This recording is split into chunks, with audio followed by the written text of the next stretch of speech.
Assalamualaikum warahmatullahi wabarakatuh. Berjumpa lagi dengan Kak Riyani.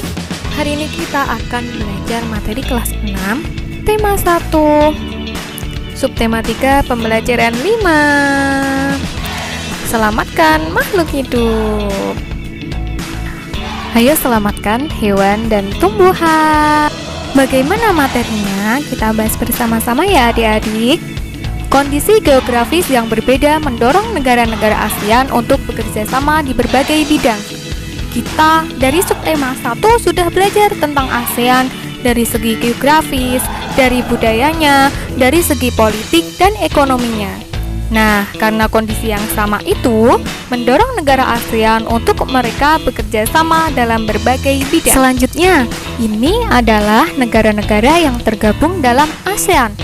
Tentunya anak-anak semua masih ingat kan tentang negara-negara yang tergabung dalam ASEAN? Untuk lebih rincinya, kalian bisa lihat sebagai berikut. Ada Myanmar, Singapura, Thailand, Vietnam, Malaysia, Indonesia, dan lain-lain. Anak-anak, ini adalah salah satu bendera di ASEAN. Negara apa? Hayo anak-anak, ingat nggak ini negara apa? Ini adalah negara Thailand. Di negara Thailand ini memiliki hewan yang bernama Oa pileated. Hewan ini tersebar di hutan Thailand. Pileated hidup di atas pohon. Jumlah kera-kerdil ini tinggal 32.000. Jadi, pileated ini adalah kera-kerdil yang sangat kecil ya adik-adik, yang hidup di hutan Thailand. Negara-negara ASEAN memiliki flora dan fauna langka. Jadi, tumbuhan dan hewan yang ada di ASEAN ini itu tergolong langka ya adik-adik. Nah, untuk di Indonesia sendiri ada hewan komodo, harimau Sumatera. Itu termasuk dalam fauna yang langka adik-adik. Nah, flora yang langka di Indonesia adalah bunga bangkai atau Rafflesia arnoldii yang ada di gambar. Dengan itu wajib untuk dilestarikan.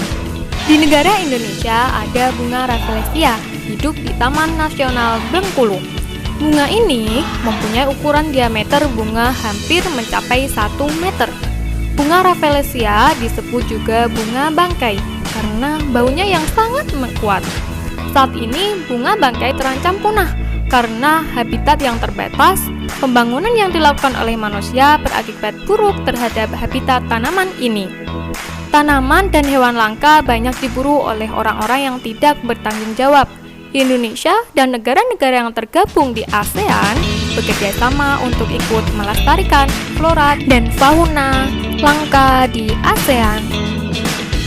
Sebelumnya, kamu telah membuat patung Nusantara dari tanah liat, lilin malam, atau adonan plastisin buatanmu. Sekarang, kamu akan memberi motif dan warna pada patung tersebut agar terlihat menarik. Siapkan peralatan dan bahan yang kamu perlukan berikut ini. Nah, untuk bahan-bahannya ada cat akrilik atau cat minyak berbagai warna sesuai selera, koran bekas untuk alas bekerja, air untuk campuran, dan patung Nusantara yang telah kering. Untuk peralatannya ada kuas dan palet atau wadah lain untuk mencampur catnya. Bagaimana untuk langkah pewarnaannya? Yang pertama yaitu campurkan warna cat yang kamu pilih dengan air secukupnya. Jangan terlalu encer ya adik-adik. Selanjutnya, aduk dalam palet atau wadah lainnya. Yang ketiga, pastikan patung Nusantaramu sudah kering sempurna. Mengapa Kak harus kering?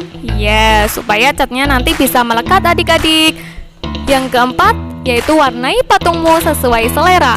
Jadi, warnai dengan baik. Setelah itu, kalian keringkan ya, supaya catnya benar-benar kering.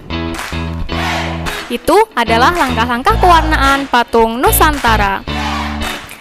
Jika patung kalian sudah selesai, kalian bisa panjang atau ada pameran di kelas kalian bersama teman-teman. Kalian bisa mengajak adik-adik kelas kalian dari kelas 1 sampai 5 untuk berkunjung ke kelas kalian melihat pameran dari patung kalian. Jadi nanti adik-adik kalian bisa mengenal apa itu sih patung Nusantara dari kalian mendapatkan kebanggaan tersendiri karena sudah mengadakan pameran sendiri di kelas kalian. Dari Kak Rianti, semangat belajar!